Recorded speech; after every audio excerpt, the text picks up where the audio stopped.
খুব গুরুত্বপূর্ণ একটা ঘটনা ঘটেছে গতকাল সন্ধ্যার পর। এই ঘটনার মাধ্যমে আমরা এভাবে বলেই ফেলতে পারি সরকার এবং এনসিপি, আমি দুটোকে এখন একসাথেই বলবো, দুটো একই জিনিস, একই বস্তু।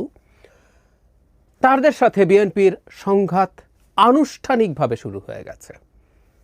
তাদের একটা বক্তব্যকে কেন্দ্র করে, তাদের একটা কর্মসূচিকে কেন্দ্র করে, এটা বলাই যায়।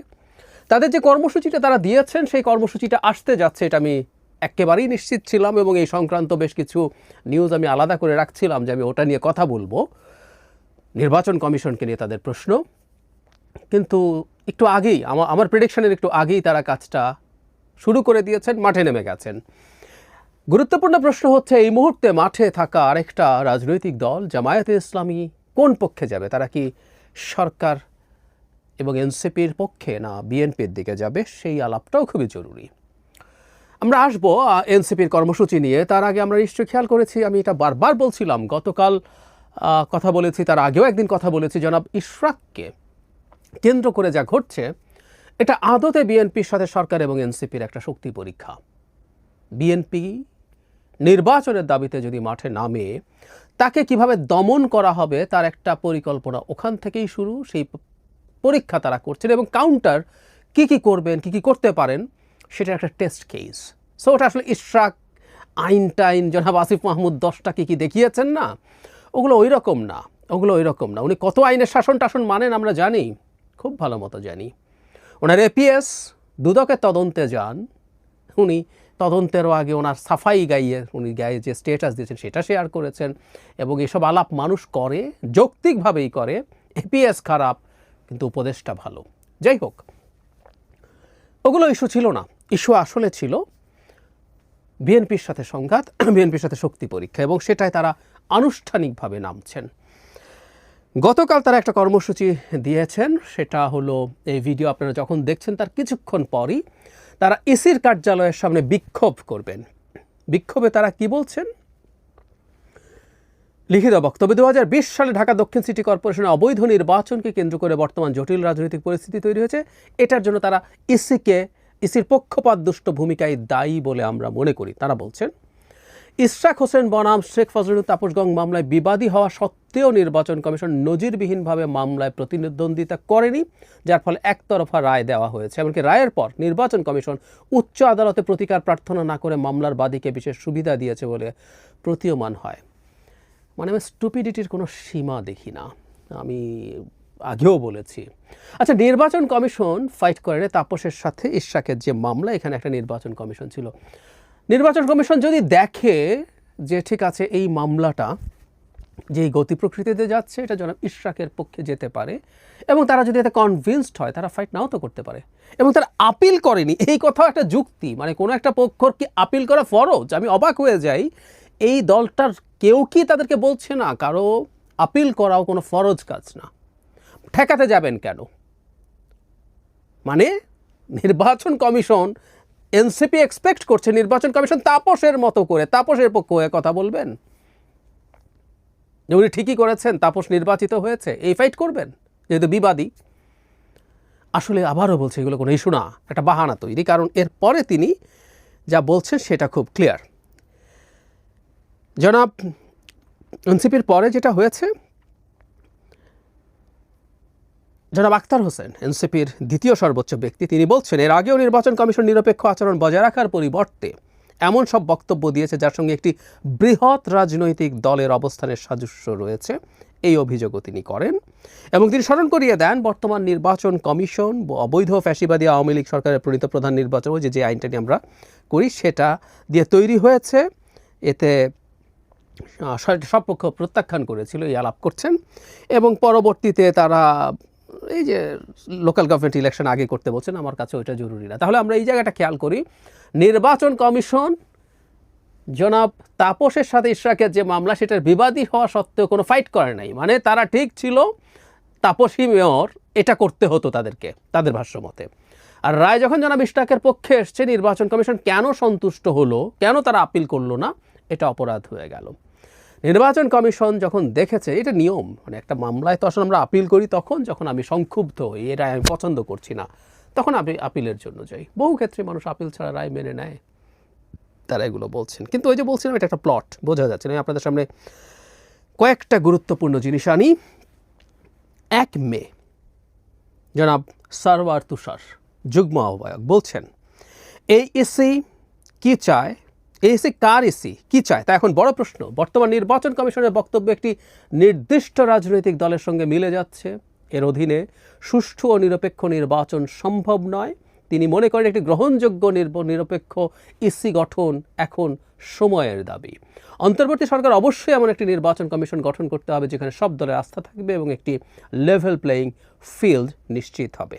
খুব ক্লিয়ারলি বুঝতে পারছি জনাব তুষার গুরুত্বপূর্ণ সদস্য, তিনি এটা বলেছেন। মে মাসেই 17 মে জনাব হাসনাত আবদুল্লাহ প্রশ্ন করছেন নির্বাচন কমিশন কাদের পারপাস সার্ভ করছে।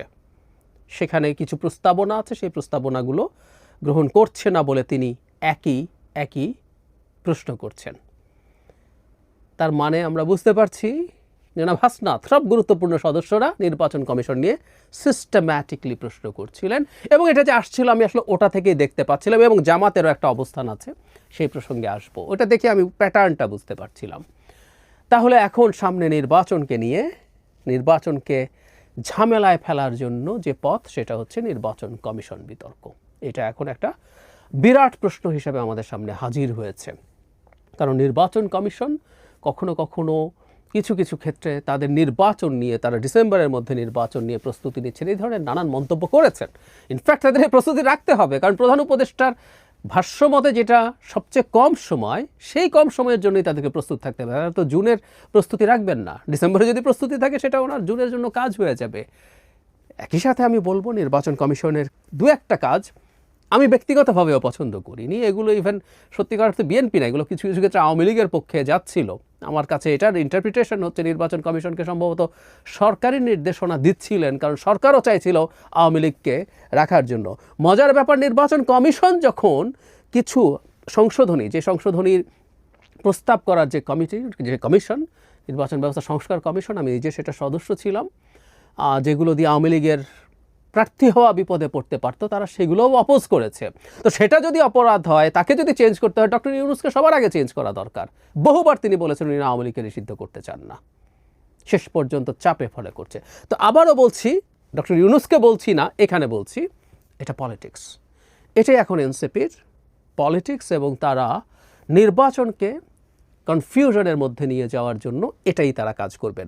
এনসিপি আসলে কোনো শক্তিই না, ভোটের রাজনীতিতে এনসিপি কোনো শক্তি না, একদম ক্লিয়ার।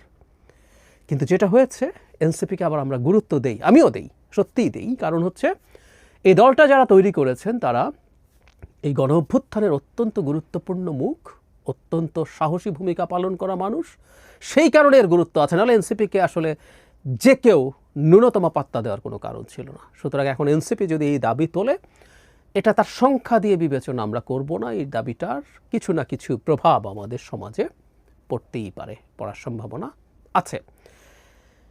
এবং এটাকেই আমি বিএনপির সাথে সংঘাত বলছি, কারণ বিএনপি যেহেতু মেয়রের নির্বাচনকে কেন্দ্র করে তার এক ধরনের চাপ সরকারের উপরে তৈরি করতে চাইছে ধীরে ধীরে। এমনকি আমরা শাহবাগেও দেখেছি ঢাকা ইউনিভার্সিটির ছাত্র সাম্য হত্যা নিয়েও তারা জামায়াত হয়েছে, তারা ভিসির বিরুদ্ধে কথা বলছে। এগুলো টু সাম এক্সটেন্ট সরকারের উপরে চাপ তৈরির চেষ্টা বলেই মনে হয়। এখন এনসিপি এই ঘটনা ঘটানোর মাধ্যমে আনুষ্ঠানিকভাবে, এবং এটা সরকারের প্রেসক্রিপশন, আমি এটা নিয়ে কোত্থেকে পেয়েছি, পেপারে আসি না, এটা ইন্টারপ্রিটেশন। আমি বহুদিন আগে বলেছি, আমি এটা নিয়ে আলাদা আবার কথা বলবো।